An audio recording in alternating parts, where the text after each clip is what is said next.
everyone for being here. We're really excited to celebrate growing and seeds as we come into spring. I'm Brandon. I'm one of the librarians that started a seed library up in the health sciences area. I started this in 2020 during the pandemic. They were looking at wellness and burnout amongst nurses, doctors, and other uh, uh, healthcare professionals. And so myself, as well as Jen from nursing, and then our wonderful garden here came together to look at ways that we can create this shared resource. So today we're really excited to celebrate this resource as well as launch a little seed library here on Lower Campus near the campus gardens behind Pioneer Theater. So after today's talk, for those that are able, we're going to go and walk down to the garden and we'll take off the little cover that is around this and celebrate seeds together. So I did want to say a few things before we invited our speaker to come up here. So we were able to expand the seed library thanks to the SCIF grant, which is the Sustainable Campus Initiative Fund. And there's a few people we want to thank for that. One is Elizabeth Stickley, who was the student who submitted the grant originally, and then Gabrielle James and Jen McCauley, who are both here for their support as advisors for this expansion and helping coordinate the seed library more generally. This talk today is also being recorded as part of the Climate Changes Health and Health Equity series that the library holds. These are a number of discussions around ways that us being involved in nature, in work around climate change and how it affects health and health equity. So those are available on our website or via our YouTube channel. So now let's invite Rikki. Let me introduce Rikki. Rikki's been essential to our library, our seed library here, because I was wondering, how do we start this? And Rikki was able to share some grand advice. So Rikki Longino is the University of Utah's first environmental humanities practitioner in residence and served as an edible campus garden steward from 2013 to 2016. They are the founder of the Mobile Moon Co-op and garden coordinator at the Salt Lake City Public Library. According to the bio on the Mobile Moon Co-op website, Rikki can be found hands in the dirt, face in the flowers, pockets full of seeds, and teeth munching spinach any given day. So as we come into spring, I'm sure there's more of that. So we welcome Rikki. Thank you.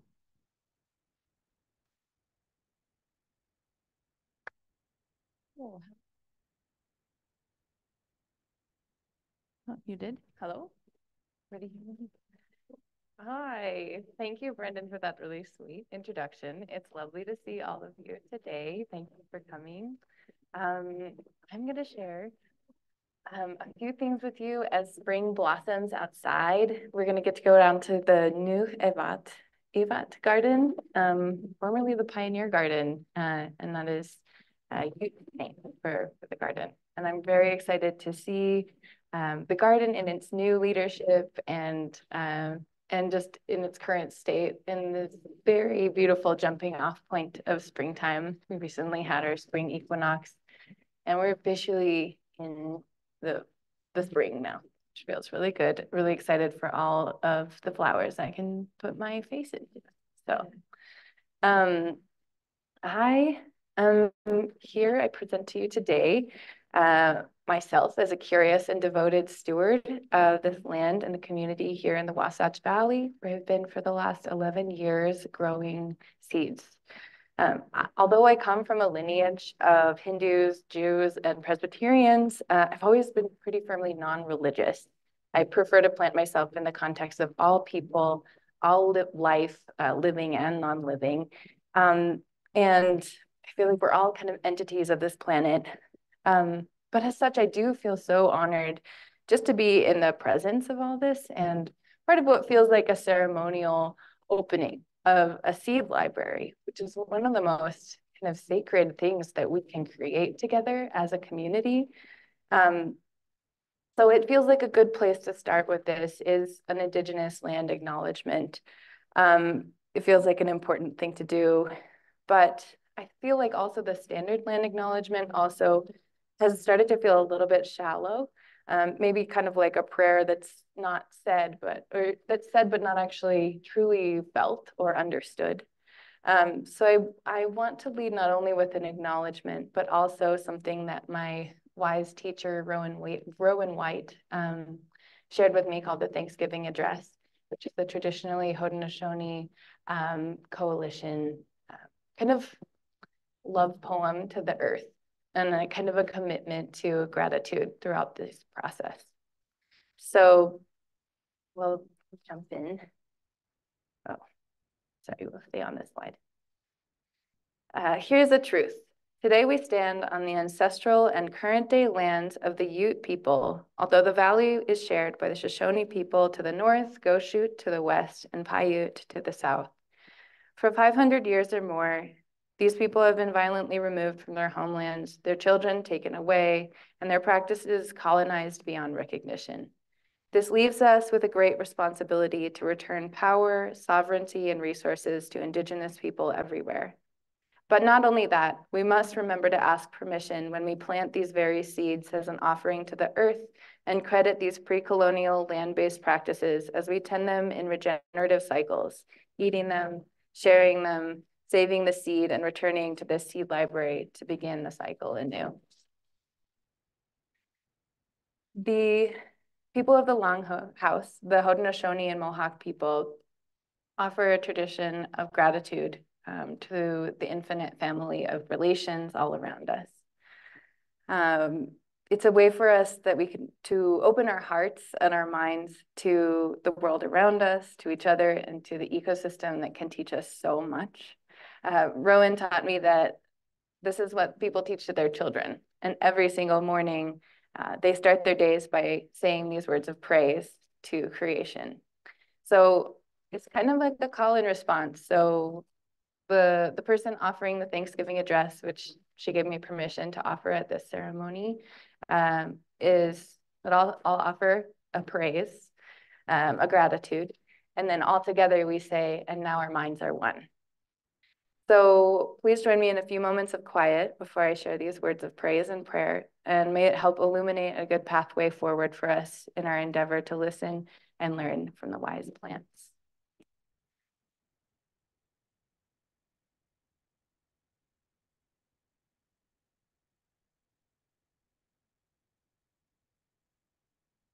To be a human being is an honor, and we offer thanksgiving for all the gifts of life. And now our minds are one. Today we have gathered and we see that the cycles of life continue. We've been given the duty to live in balance and harmony with each other and all living things. So now we bring our minds together as one, as we give greetings and thanks to each other as people. Now our minds are one. We thank the vast diversity of ancestors in this very room for joining us and strengthening our capacity to learn and grow together so that future generations can thrive on land. And now our minds are one. We go to the earth and all the beings associated with the earth, the Wasatch Mountains, the Ochre Mountains, the Lakeside Mountains, and all of the names that came before those names. The soils of the so-called University of Utah, where we now stand, the new Ivat Garden, the creatures, the soil microbes, the worms, the mice, the moles, they are all here, part of this council. The creatures of the trees, the squirrels, yes, the raccoons, the rabbits, the deer, the mountain lions. There are bears in these mountains. We bring them here to our council and to our opening of this seed library. And now our minds are one. We give thanks to the water, to Biakpa, the Great Salt Lake, and Utah Lake, the Jordan River, all of the tributaries that flow in and feed that great body of salty water. And all of the brine shrimp, fish in the rivers, the creatures of the water. Again, those microbes, we can't forget those microbes. We bring them here. The rain beings, the snow beings, which are going to come next week, even though it feels like spring is already sprung. We invite them here to be with us today. And now our minds are one. We give thanks to the fire, the passion, the creation of heat associated with the direction of the south. So what warmth is coming to us in the summertime, and all the beings associated with fire. And now our minds are one. And last of these sequence of the air beings, the birds, the grateful for their songs, grateful for their seed distribution and pollination, the insects, the creatures that fly through the air and bring pollen on their legs to translate all the plants, genetics and their desires to make new plants and be part of this ecosystem.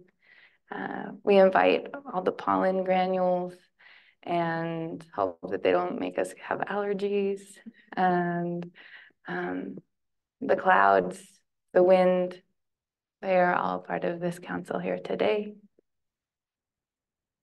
And now our minds are one.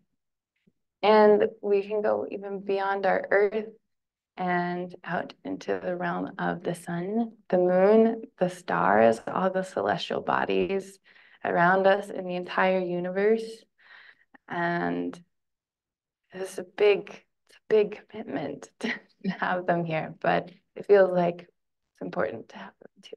So we'll bring all of those celestial beings in to the space as well.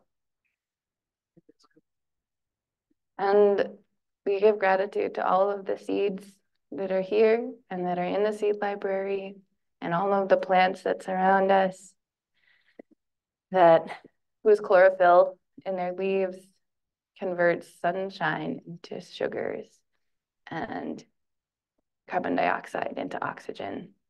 And all these allies, with their support, will help us come together and find peace in a war-torn time. And now our minds are one. We sit here humbly, and we ask that you and this grand family gather around us and make our hearts and minds strong, pulling us together like threads of mycelium so that we can remember this connection and continue our journey of seed saving together.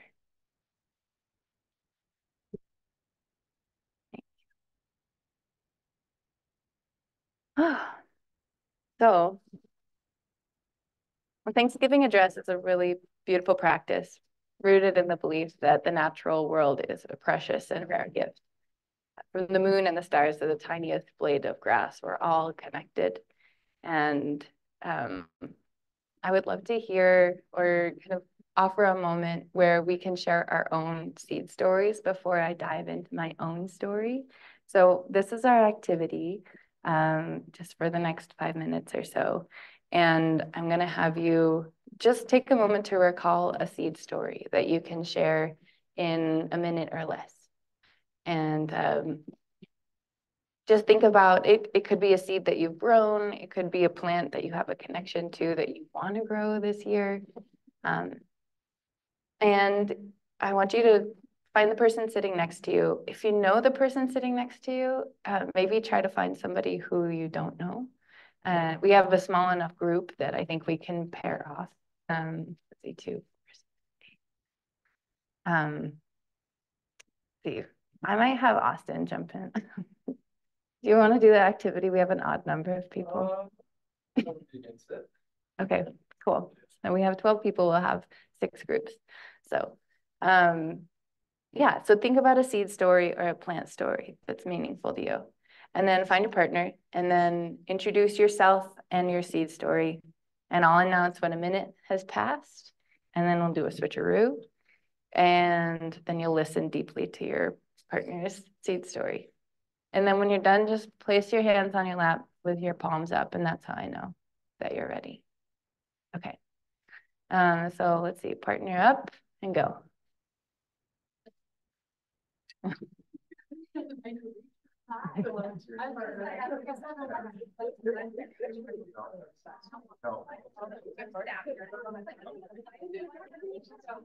Thank you. Taking one for the team. Okay, choose one person to share your story, your seed story. The time starts now.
Okay, that's been a minute. So if you haven't already, switch the person who's introducing themselves.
Hey, we are at time.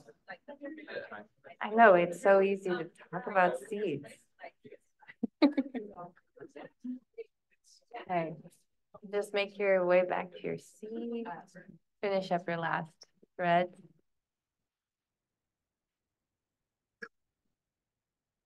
Hey, does anybody want to share your story? Does anybody feel like you want to shout it out? Any seeds you're excited about growing or that you've grown?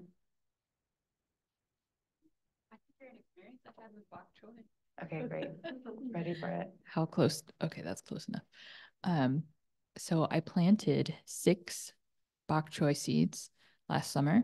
Only one came up, and it got hot very quick last summer.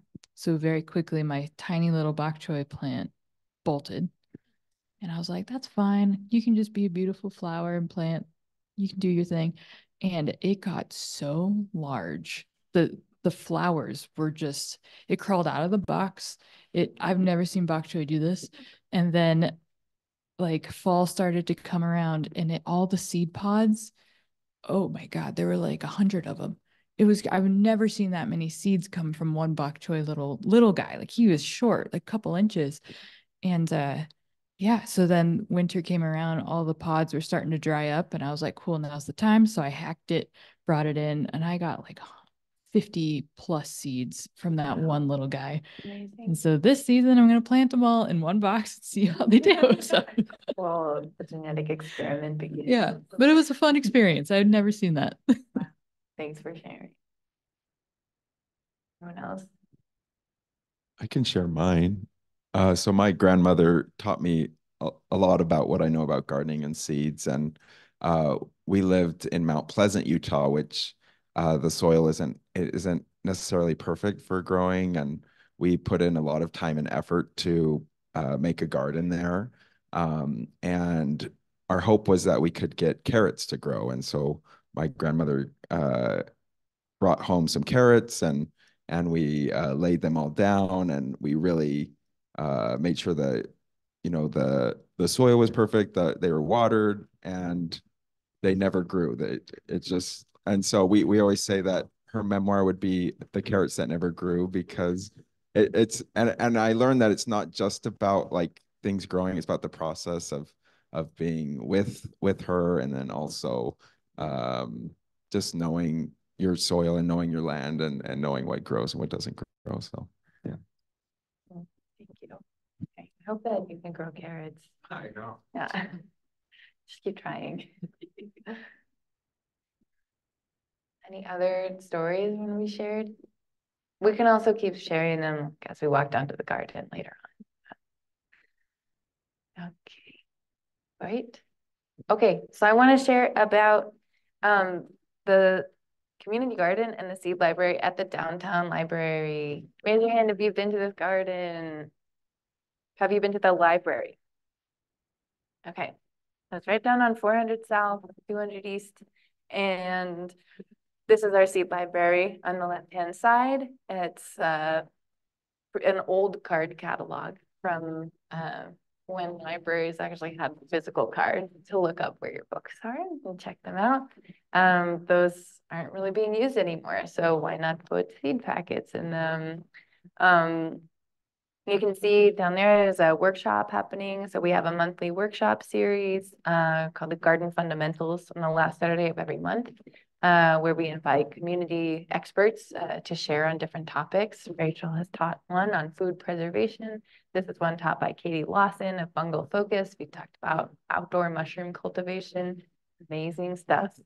And this is our kind of public forage herb garden here on the right side. So anybody is welcome. You can see there's little signs in there saying what those herbs are, but people can come take any herbs that they want to use respectfully. So as a government employee, I get paid to locate seeds and package them and distribute them through the seed library. Totally awesome. I love that this is where our public funds are going, tax money. Did you know that in the 1800s, seeds were actually commons? And it was so much more common that everyday people were also farmers, that they were like, well, people need seeds. They need quality seeds so that they can grow them, and they need a diversity of seeds. And so the government actually paid for seed farmers to distribute seeds in public places. Of course, as agriculture became more industrialized and big companies like Monsanto kind of started dominating and monopolizing on the seed industry, they made it so that that wasn't the case anymore, so that farmers would have to buy industrial seed from them, and farmers had to get more specialized and larger scale in order to have that be their business. So we've seen a remarkable just plummet in the ratio of people who are farmers. So now it's less than 1% of the population that are farmers. But the reality is that we have a lot of opportunity, a lot of land, and we can all be farmers, even if it's just like a container garden. That's millions of microbes in that soil. And that's a whole regenerative system. If you're composting and building your soil, that's ownership of your body and your sovereignty and your food system. And so to me, it's like places like the public library having a position and resources that go towards seed distribution and garden education is like this really hopeful little seed. It's like an inkling of returning seeds to the hands of the people and the sovereignty and autonomy therein. So many of the seeds in our seed library come from kind of seed distributors. So Mountain Valley Seed Company has donated lots of their seed that they can't sell anymore because it's like grown for the year before, but still very viable. And that's great because it sort of feels like having those seeds be free and accessible to the public is really important. So they're not just sitting in a warehouse going to waste. So we end up repackaging and distributing a lot of those seeds. But the hope with the seed library is that we can actually distribute them. People can grow them in their gardens, steward them. And every year that they're grown in these soils, they get more adapted to our climate. So rather than having a central place where all the seeds from everywhere are shipped and then everyone buys from them, decentralized little community seed libraries are really helpful for maintaining genetic diversity and ecological literacy in our communities. Currently, we're getting about 5 to 8% return rates. So with the amount of seeds that we're distributing, we get 5 to 8% back. But that's actually pretty awesome. You know, when you think about all of the seeds that go out into the world, if 5 to 8% of people are growing them, saving the seed, replanting them, and even saving or sharing some back to our seed library, that's great, you know, and that number can grow. Yeah, I love thinking about seeds as part of a commons, and seeds being free, but also people not being taken advantage of. So how do we incorporate seeds and resources into our larger systems? The plot garden here and other library gardens, all of our branches in our public city libraries have seed libraries, and many of them also have gardens. They're all urban green spaces that nourish the community by cultivating connections, exchanging resources, and providing educational experiences. So yeah, if you go to our city library downtown, we've got these monthly workshops, and we have children's programs. And if you go to other branches, there are other really awesome gardening programs happening. If you want to do a gardening program at your library, there are ways that you can get in touch and use that public space as a platform for your growing projects. So I just wanted to put that out there. This is a seed swap. So we have an annual seed swap at the beginning of the growing season. These are some photos from this year, and you can see kind of our main urban room area is full of people. There were so many people, 300 at least was what I counted. And oh, Julie's in that picture actually. Here. Just answering questions.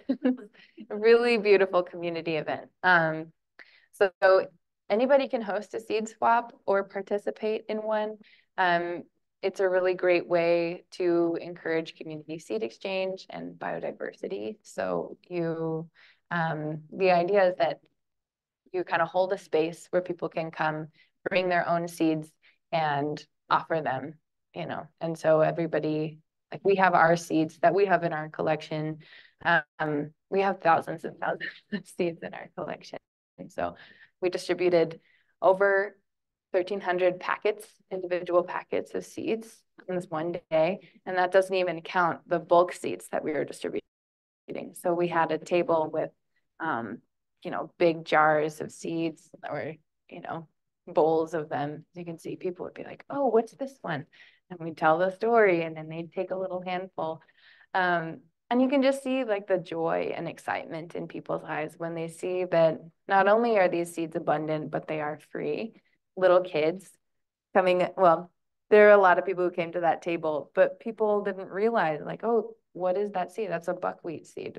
What is buckwheat? Like, you know, but just being able to make a connection and show people how wild and wonderful seeds are and that our food comes from these.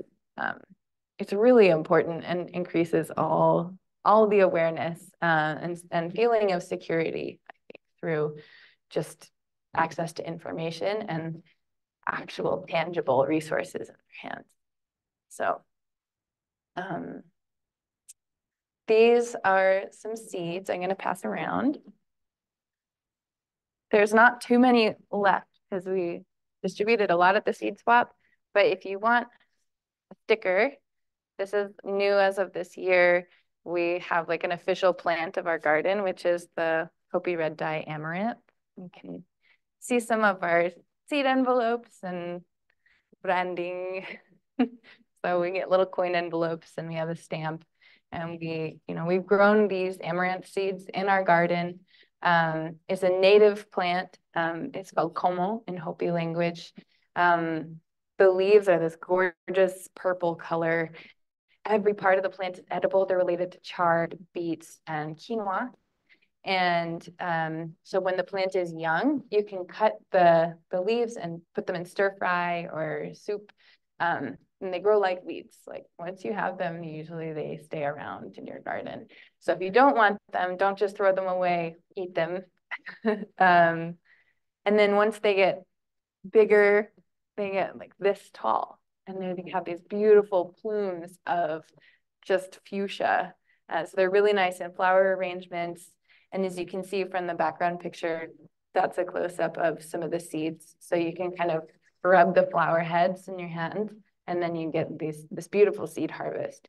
And like quinoa, you can eat the seeds in kind of like a gruel, and really ancient ancestral food of a lot of Andean people, but also Hopi. It's like a shared plant family and genus. So the amaranth it grows throughout the Americas.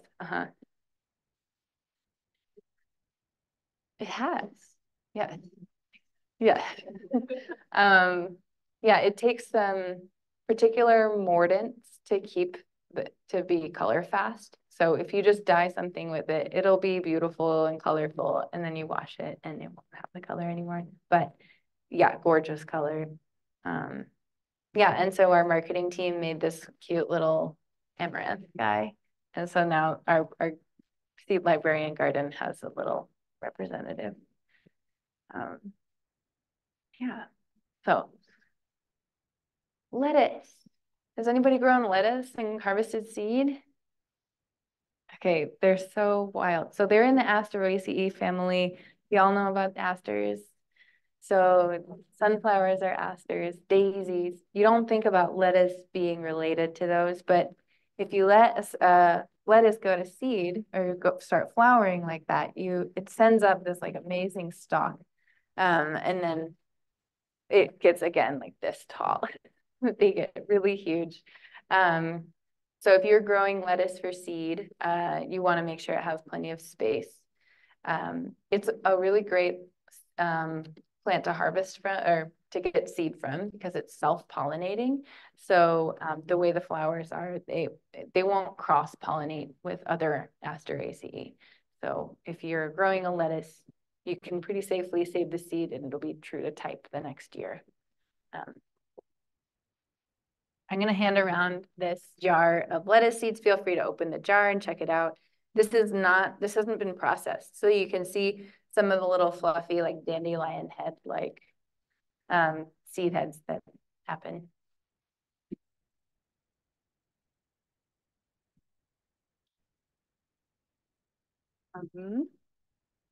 I've always been a fan of loose leaf lettuce because I get intimidated by trying to grow head lettuce in the sudden heat of Utah. I tried a lot and then it was like, as soon as you get those like 90-degree days, the lettuce just bolts and then it gets kind of bitter. So what I like to do, especially in Utah, is kind of the top one where you make a furrow, sprinkle in the seeds, and then let them grow. And then as soon as they're that tall, just snip them at the base, and then you have that lovely salady loose leaf lettuce, and then it'll even grow back. So you'll get a second and sometimes a third and fourth flush. Interesting historical thread on lettuce. It's a really ancient plant and came from Egypt. So in ancient Egypt, around 2000 BC, lettuce was not a popular appetizer. It was an aphrodisiac and a phallic symbol that represented the celebrated food of the Egyptian god of fertility, Min. So it's unclear whether the lettuce's development in Egypt predates its appearance on the island of Kos or not, but the god was often pictured with an erect penis on the wall, and he was known as like the great love. So the plant was believed to help people like perform. I don't know. I have never seen that anywhere else, but I learned it from my seed saving course, and I thought it was fascinating. So there's none of that now, maybe in Utah especially. These seeds are from a few lettuces that grew in our garden at the downtown library, the plot. And somehow maybe the birds had distributed them, but over to a really dry corner of the garden. They were getting no irrigation. And they just produced these gorgeous heads of lettuce. And it was like they were so drought and heat hardy. Like they didn't bolt even when it was 100 degrees. And then eventually they did. And I was like, we have to save those seeds. Like those are really special. So that's what those lettuces are about. And so you could try planting them and not giving them any water, and they might still grow and make really delicious, awesome lettuce. That's virulent or something. Okay. Snow peas. Who's going snow peas? Okay. So you're also welcome to take any of these seeds with you. These are from the seed library. They're common. So if you're interested in growing them, just grab a handful of them afterwards. So this is just a sampling of snow peas. This is a great time to plant them. This is another seed that's really great for seed saving. It's easy. They don't cross-pollinate as much. They're in the family of Fabaceae, or the legumes. Anybody familiar with that family? I mean, we all are. It's beans, peas, but also it's a lot of wildflowers, wild astragalus and lupin, and then even trees. So acacia, carob, locust. And those are all part of the same family. A really cool thing about this family is that also their roots fix nitrogen into the soil. So our air that we breathe is 70% nitrogen, and these plants convert that into just soil available nitrogen through these really cute little pink nodules on their root systems. So they're kind of rock stars. Humans have fabricated like over 3 times as much like bioavailable nitrogen on the planet through manufacturing. And that is getting into our water systems and making microbial blooms so that our water isn't as drinkable, and kind of causing problems because it's so much easier to kind of proliferate a lot of root growth and plant growth with heavy nitrogen additives. So when you grow things like peas, you're naturally putting nitrogen into your soil, and you're helping your soil ecosystem without having to use chemical fertilizers and contributing to that problem. So, yes. Oh, please. Uh-huh.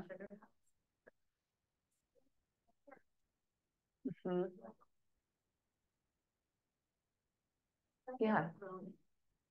Uh-huh. Yeah, this is a great question. So we have very heavy clay soils in Utah, and the soil is very alkaline. So it's really helpful to break up that clay hard soil with lots of organic matter and like acidic things like coffee grounds and even orange peels. Like if you can compost those, it takes a little longer to break down orange peels, but it's actually really good for our soil here because balancing the pH of your soil and just tons of humus or organic matter, compost, will really help kind of. I also, like pretty much everybody in Utah, I think if you're starting, you're going to have really hard soil. So, you know, I love weeds, and I have a love-hate relationship with weeds. But if you let a piece of land go fallow, it's going to just like grow in with so many different biodiverse weeds. And, you know, we kind of vilify bindweed as an example. Are you all familiar with that little friend? But if you look at their roots, they're just winding through and breaking up that heavy clay soil. So in a way, they're showing plants a way that they can break through. Dandelions, same story. They send out a really deep taproot. Thistles, same thing. So what I think of doing, like instead of trying to dig out those roots, like just cutting them at the base and laying the plant on top, the plant matter on top, and then mulching heavily over that, just think about building soil. So rather than trying to till it up and like work with that really heavy, hard stuff, like letting the plants do the work of putting their roots down there to break it up, and then building soil on top, adding lots of organic matter on top. And then you're going to start getting a lot of life. So that microbial activity, but also worms, bugs, like they're going to dig down there and aerate the soil. So the more life you have in your soil and the more living roots, the more living creatures, the more living microbes, the happier your soil will be. And peas are great. They put the nitrogen in the soil. If you are growing a lot of vegetation, but then your plants aren't producing flowers or fruits, you probably need more nitrogen in your soil. It's a pretty common thing for people to have depleted nitrogen. So grow more peas. And when you plant them, I love to soak them overnight the night before. It really helps with germination. Are you in a row of them? Mm-hmm. The one pea pod sprouted. That is ideal. Usually what I'll do with peas is do a pretty deep hole. So I'll do like my whole finger's depth. And then I'll put 2 or 3 peas in there. And so the likelihood, these are from 2020, they're kind of getting to the point where their germination is going to start dropping off like next year. So yeah, I'm usually pretty generous with how many plants I put in one hole. Or you, and you can thin it out later. Oh, another great thing about peas is if you get a whole bunch of shoots coming out of that hole, you can take little scissors and trim all but one, and then you can eat them.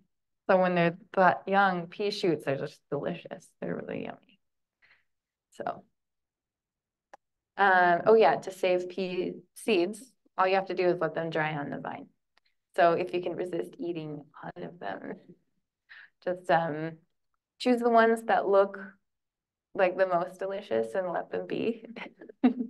Maybe, 10 peas out of the 100 that you are going to get from your vine, So, yeah, you let the pods get brown and totally dry. And then when you can like crack away the outside of the pod and just see the hard little peas on the inside, save them. So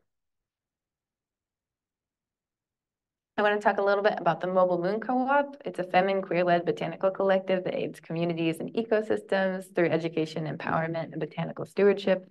This is where I live, the farm on the west side, and we are a mobile apothecary. So you can see that school bus. It doesn't run anymore, actually. It's a 1980 school bus. We did drive it around. We taught workshops at the library and various gardens. And then in 2019, it was like really, the mechanics of it were just too expensive to try to do. So we were able at that time to get a half-acre lot in Chesterfield, West Valley City, which was very fortunate. And it was just like a very divine timing to be able to have that landing spot. And so we've been a zine press. Do people know what zines are? They're little kind of handmade booklets. So it's like a magazine, but you can make it yourself. It could be like personal stories or poetry or news or kind of anything you want to put in a little booklet. Oh yeah, there's some zines back there. You can see firsthand what a zine is. And you can see the picture in the middle. Those are some little mini zines. So they could be really tiny or they can be entire like magazine size. But the idea with zines is to kind of get input from our community, stories, poetry, interviews, art, and compile them into little booklets so that people can have access to that media. So yeah, we started as zines and that bus, and then over the years, we've kind of become a queer land project and a kind of sanctuary space for LGBTQ and women who are looking to learn more about herbal medicine, growing food, growing seeds. We share the land with Grand Prismatic Seed Company, which is a local seed company. They do a lot of edible, medicinal, and dye plants, and they're a great resource for seeds in this valley. We also have a solidarity program, so we really believe that community is such an essential part of growing food and sharing life. And so all the proceeds that we make, 30% goes back into the community. And we're a member-owned organization. So all of the people who either work trade in or buy into our cooperative can have a say in where 30% of their proceeds return to. So currently we're fundraising for Operation Olive Branch, which supports starving Palestinian families get rehoused. And that was what our members wanted to support. So that's what we're supporting and we're uplifting right now. We're actually having an event tomorrow, and there's going to be food and music, and it's a celebration of the spring equinox, and we have a zine coming out. So these are some examples of plants that we are growing at the farm. So who here has heard of Egyptian walking onions? Okay, these are some really great ones, y'all. Get excited, but also slightly nervous because they'll change your life. Your whole spring will smell like these onions. So you can see there's a lot of the trees, but then this is what the bulbs look like at the top. So usually, you know, onions, the bulbs grow underground. These are top setting. So these are from last year. That's what they do. They just like spring up and then they sprout from that base. And these are all from, you can kind of see the difference in size. Pass that around too. So the ones that are a lot girthier from a couple of years ago, and they send up those top setting onion bulbs, they fall over and they sprout. And this year, you can see some of the smaller ones. Those are from the bulbs that fell last year. They just radiate out throughout your whole garden, unless you dig them up and move them. But yes, so these are, well, some of this, it's both last year's and this year's. So you'll see a big one that's like this long and pretty big around. That's from last year. And then all the smaller ones are just the babies. So they sprouted from that little bulb.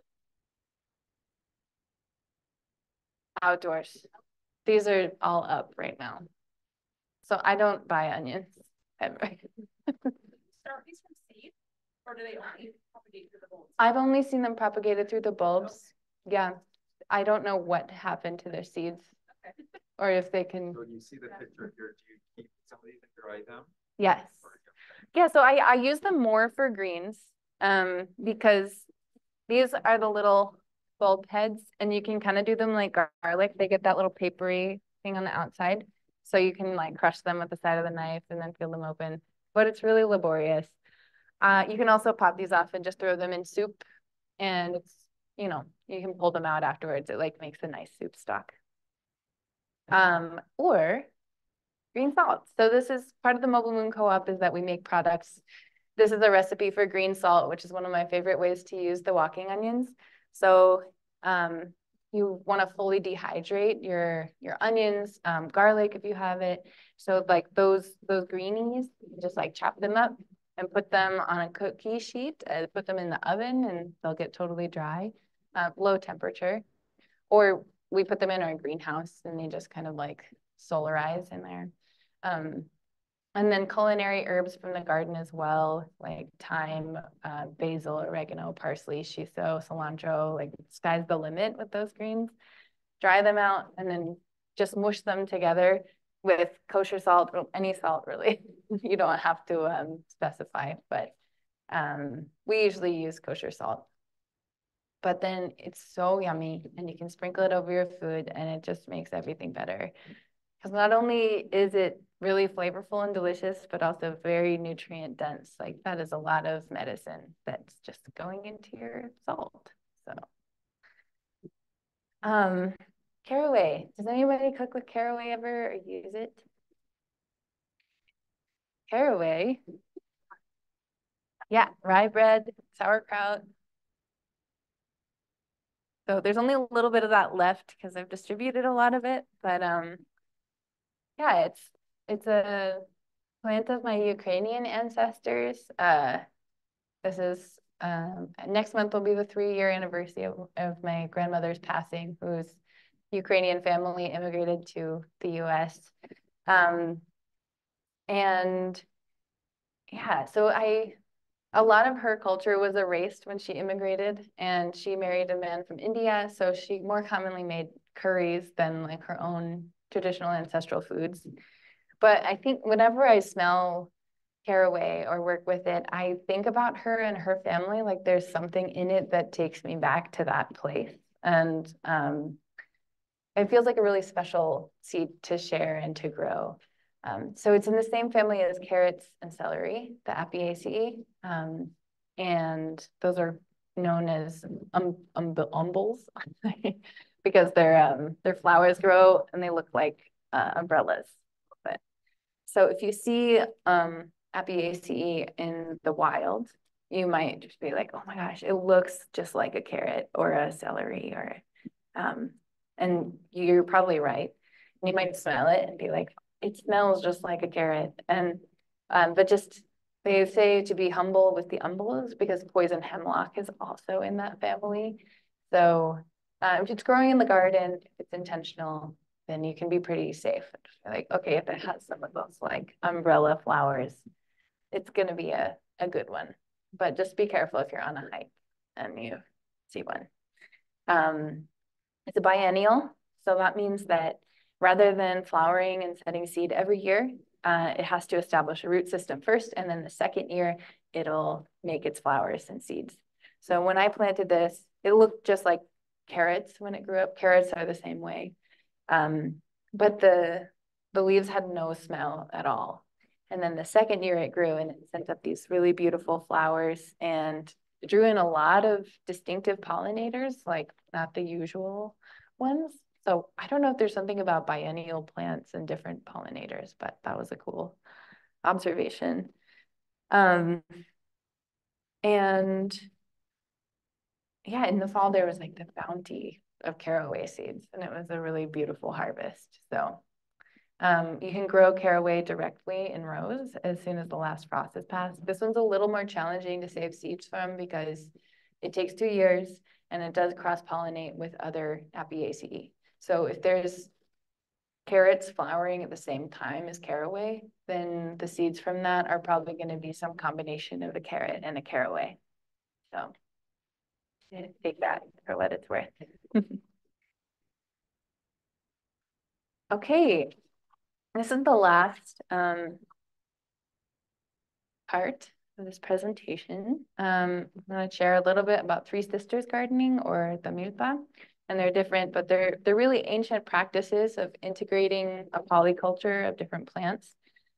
So there's 3 crops, the corn, beans, and squash, that have a lot of cultural significance to a lot of different people.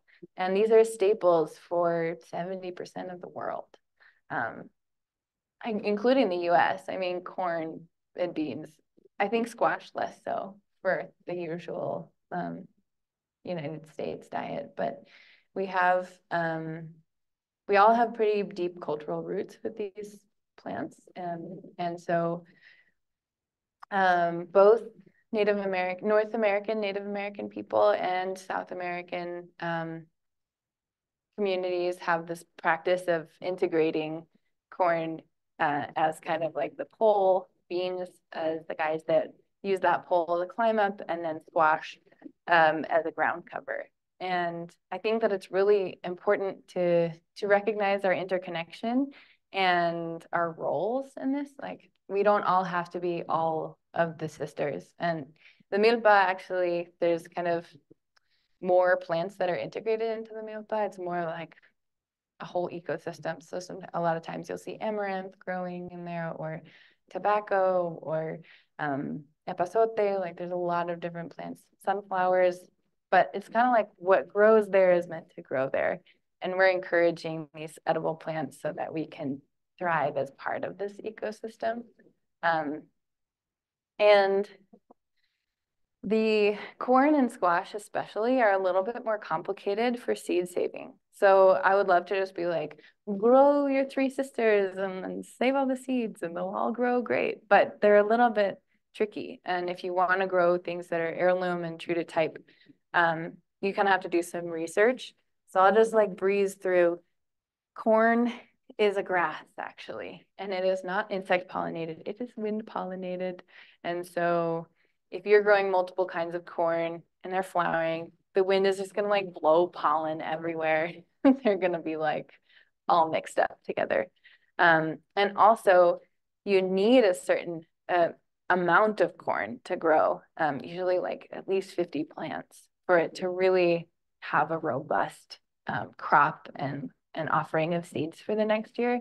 So I do advise, if you're going to try to save seed from corn, finding a large enough place that's far enough away from other corn growing that you're undertaking this endeavor with that knowledge. There's 4 kinds of corn. Well, there's more than 4 kinds of corn, but there's kind of 4 categories.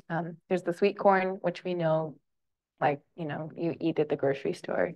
Flour corn is also quite common for grinding into flour. It's not something you can just bite into. It's really hard, but you can grind it into corn flour. Flint corn is like popcorn is a kind of flint corn. So it has a really kind of hard exterior. And that makes it so that when you heat it up in oil, it'll actually pop open like a popcorn. And dent corn is usually used for animal feed. And it's called that because when it dries out, the sugar is kind of like shrink. And then there's a little dent in the top of the corn. So it almost looks like a little tooth. And that's usually what is fed to livestock. So little corn. Beans are really nice they're self-pollinating. So if you want to grow beans, you can totally save those seeds. They're awesome. They do need a trellis. They'll like, if you put them near your tomatoes, they'll just like take them down here. You can see that picture in the upper left corner. That's our milpa from last year. And the beans really went to town. They were just loving everything, pulling it all down. So, yeah, they love having structure to grow on. And then the squash, there's at least 4 kinds of squash that are pretty commonly grown. So if you're going to grow squash in your garden, just figure out what genus it is. So Cucurbita pepo is like pumpkins, summer squash, zucchinis, all of those. And you can pretty safely save seed from one of those varieties at a time. So just grow, if you're just growing zucchini in your garden, like you could just save those seeds, but don't grow pumpkins at the same time unless you want a hybrid of pumpkin zucchini.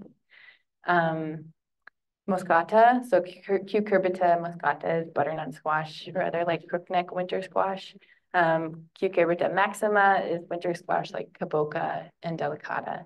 And then Cucurbita digitata is like gourds, birdhouse gourds. So if you want to grow like all 4 of those squash, you can do that. They won't cross-pollinate, but just within those genuses, they'll like cross with each other and you'll get wacky varieties the next year. Maybe that's fine. You make a new landrace variety, and that's kind of the magic of seed saving too. So, and I'm sure that, in ancestral times when people were kind of developing these squash, they were like, oh, I know that squash looks really nice and it ripened early. Let's save those seeds, and it's growing in harmonious relationship with all the other plants around it and the people. And that's a happy squash. And I would say, save those seeds, see what happens, give it a new name. So yeah, let's see. Next steps. You want to take the seeds with you and listen to their stories, plant them according to what you hear, take care of them, see that they get adequate water, sunshine, and soil nutrients, harvest them, eat them, and bring them back at the end of the season to start again. It's really special to be part of this inaugural seed library opening, and I'm very excited to see the library and put these seeds in it and visit the garden. I guess just a reminder is always like, these are the next steps. Like, yes, use the seed library, put seeds in there, but also know that the best place for seeds to be is in the soil. and they're not actually doing any, they're not living their purpose if they're just like sitting in an archive. So please plant them, please use them, please tell your friends about the seed library, and know that we're on the same team and there's lots of resources for you. Thank you. Thank you. Thank you so much, Rikki. Thank you all for coming, and thank you for sharing your expertise and your story with us. We also want to thank the Marriott Library, the Eccles Health Science Library, and the Sustainability Office for supporting this event today. We'll invite you to take a walk with us to see the new Little Seed Library down behind the Pioneer Theater. So we'll do that now. It'll take about 5 minutes to get there, and then we'll read the artist statement who designed that library. I don't want to miss out on the opportunity. If anyone has questions, we do have a few minutes that Rikki can answer those if you would like. Does anybody have additional questions that they might be able to answer? Mm-hmm. Those are to start out, like cups. Do that. You can do that. Yeah, this is from our seed swap. Yeah, so you can, some seeds want to be planted indoors like now, and then other herbs will be fine if you plant them directly. These are some herb seeds. So things like sage and rosemary take a while to germinate because they're perennial herbs. So it's kind of, they recommend starting them indoors before the last frost. It looks like they put dill in a cup there. I usually direct seed dill like late April. But yeah, it varies from seed to seed.